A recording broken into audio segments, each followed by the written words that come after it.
մենք ընտրություններում իր մանդատը ստանալով Հայաստանի կառավարության ծրագրում արձանագրեցինք Հայաստանի և տարածաշրջանի համար խաղաղ զարգացման դարաշրջան բացելը, այնուամենայնիվ արտահերթ ընտրությունների արդյունքներով ժողովրդի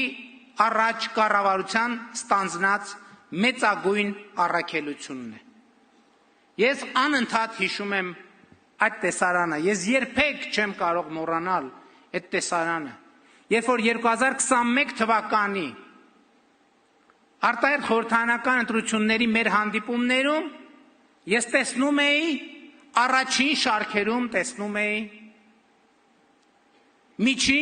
միջինից բարձր տարիքի կանանց, որոնց մասնակցությունը սովորաբար քաղաքական գործընթացներին մեր իրականության մեջ ընդունված չէր։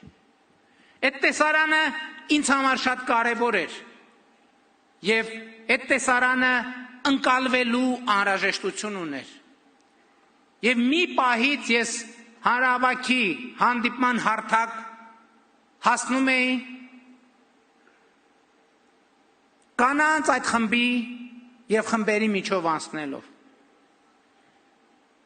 և անդադ լսում էի մի բառ. խաղաղություն, խաղաղություն, խաղաղություն, խաղաղություն, խաղաղություն, խաղաղություն։ Եվ այդ բառը կանխորոշեց 2021 թվականին հաջորդած մեր քաղաքականությունները։